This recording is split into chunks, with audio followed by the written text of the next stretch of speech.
அவள் தாவீதின் வம்சத்தனாகிய யோசேப்பு என்கிற புருஷனுக்கு நிச்சயிக்கப்பட்டிருந்தாள். அவள் இருந்த வீட்டில் தேவதூதன் பிரவேசித்து, கிருபை பெற்றவனே வாழுக, கர்த்தர் உன்னுடனே கூட இருக்கிறார். ஸ்திரீகளுக்குள்ளே நீ ஆசீர்வதிக்கப்பட்டவன். மரியாளே, பயப்படாதே, நீ தேவனிடத்தில் கிருபை பெற்றாய். நீ கர்ப்பவதியாகி ஒரு குமாரனை பெறுவாய். அவருக்கு இயேசு என்று பெயரிடுவாயா. அவர் பெரியவராயிருப்பார், உன்னதமானவருடைய குமாரன் எனப்படுவார். கர்த்தராகிய தேவன் அவருடைய பிதாவாகிய தாவீதின் சிங்காசனத்தை கொடுப்பார். அவர் யாக்கோபின் குடும்பத்தார் என்றென்றைக்கும் அரசாடுவார். அவருடைய ராஜ்யத்துக்கு இது எப்படியாகும்? எனக்கு தான் இன்னும் திருமணம் ஆகலையே. உன்மேல் வரும், உன்னதமானவருடைய பலம் உன்மேல் வந்திடும். ஆதலால் உன்னிடத்தில் பிறக்கும் குழந்தை தேவனுடைய குமாரன் எனப்படும். தேவனால் கூடாத காரியம் ஒன்றுமில்லை. இதோ நான் ஆண்டவருக்கு அடிமை, உமது வார்த்தையின்படியே எனக்காக கடவுள்.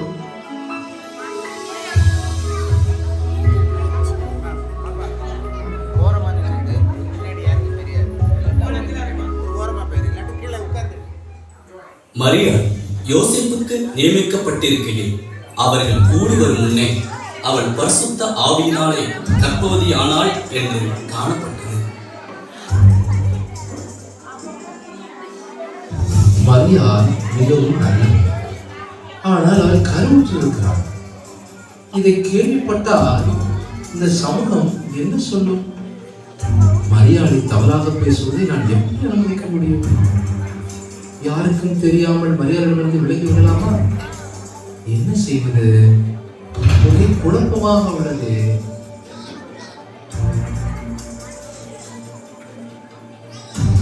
அவன் இப்படி சிந்தித்துக் கொண்டிருக்கையில் கர்த்தருடைய தூதன் சொப்பனத்தில் அவனுக்கு தோன்றி, யோசேப்பே, மரியாளை உனக்கு மனைவியாக ஏற்றுக்கொள்ள தயங்காது.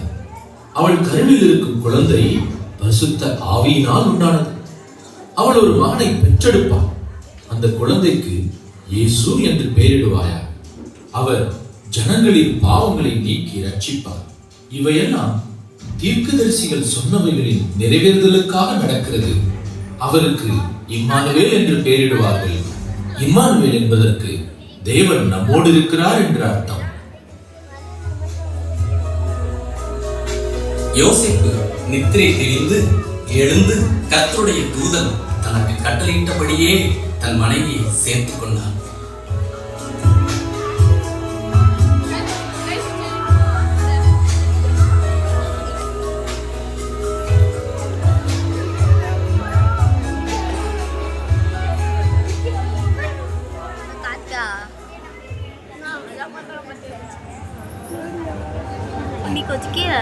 அந்நாட்களில் உலகமெங்கும் குடிமதிப்பு எழுதப்பட வேண்டும் என்று அகஸ்திராயனார் கட்டளை பிறந்தது.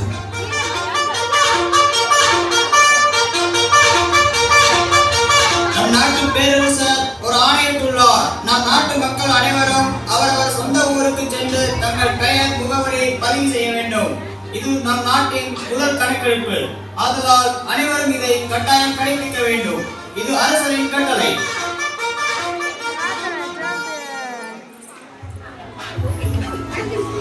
யோசேப்பும் கர்ப்பவதியான மரியாளும் குடிமதிப்பு எழுதும்படி கலிலேயா நாட்டில் உள்ள நாசரேத் ஊரிலிருந்து யூதேயா நாட்டில் உள்ள பெத்லகேம் என்னும் தாவீதின் ஊருக்கு போனார்கள்.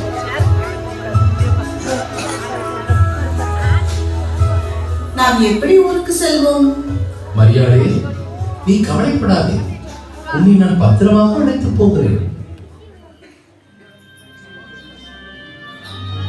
பெத்லகேமில் இருக்கையில் மரியாளுக்கு பிரசவ காலம் ஏறிட்டது.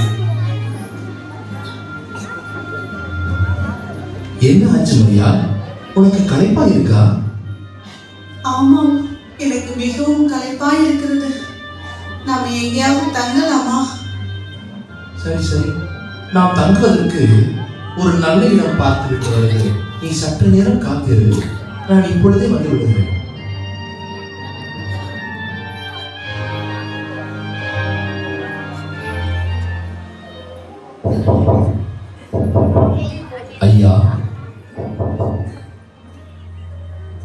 உங்களுக்கு என்ன வேண்டும்? தங்குவதற்கு ஒரு அறை வேண்டும். என் மனைவி பிரசவ வழியால் வேதனைப்படுகிறாள். என்னை மன்னித்து விடுங்கள். இங்கே எந்த அறையும் காலியாக இல்லை. வேண்டுமானால் எங்கள் மாட்டுத் தொழுவத்தில் தங்கிக் கொள்ளுங்கள்.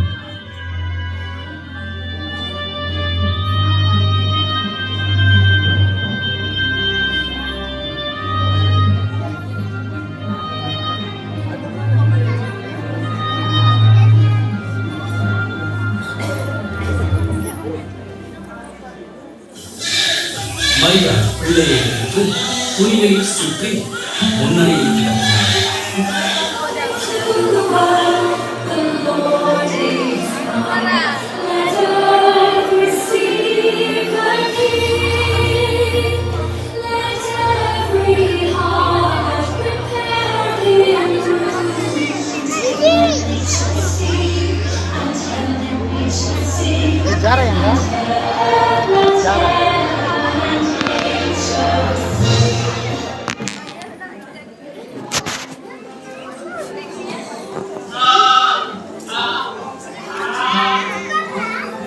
மேய்ப்பர் வயல்வெளியில் தங்கி ராத்திரியிலே தங்கள் மந்தையை காத்துக் கொண்டிருந்தார்கள்.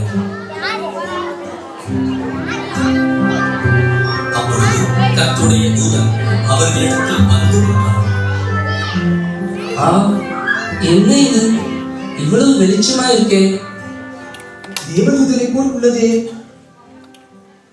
பயப்படாதீர்கள்.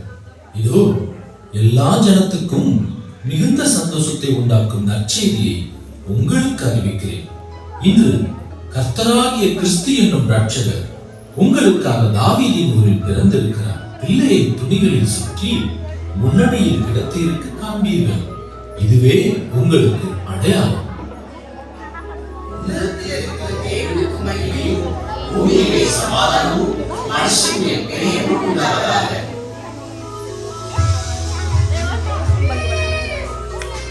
நாம் உடனே பெத்லகேமுக்கு செல்வோம், வாருங்கள். ஆமாம், தேவதூதன் சொன்னதைப் போலவே நமக்கு ஒரு அரசன் பிறந்திருக்கிறார். வாருங்கள், நாம் அவரை வணங்கி தொழுது கொள்வோம்.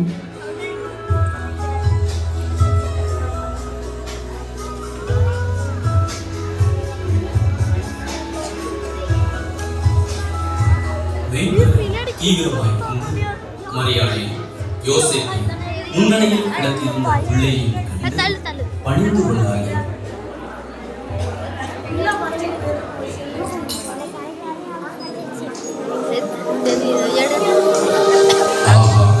வாருங்கள், ஒரு மத்திய நட்சத்திரம் தோன்றியுள்ளது. என்ன ஆச்சு? இவர் ஏன் வானத்தையே பார்த்துக்கிட்டு இருக்காரு? அற்புதம். நம் முன்னோர்கள் சொன்னபடி ஒரு அரசன் தோன்றியுள்ளார். புதிதாய் பிறந்த அரசனை தரிசிக்க பொன், தூபவர்க்கம், ஆசனத்தை எடுத்துச் செல்வோம். நாம் இப்பொழுதே புறப்பட்டு போய் புதிதாய் பிறந்த அரசனை காண்போம். வாருங்கள்.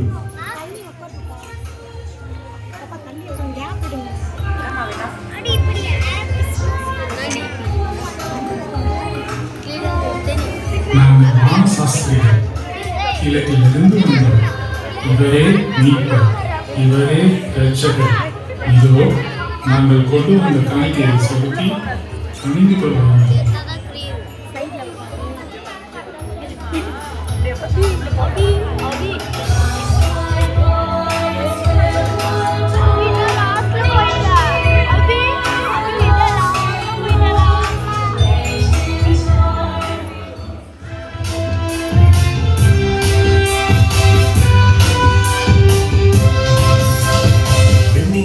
மண்ணில் பிறந்தால் வியப்புடன் பாடிடுவோம். வாய்மையானவர் பணியுமானவர் வியப்புடன் போற்றிடுவோம்.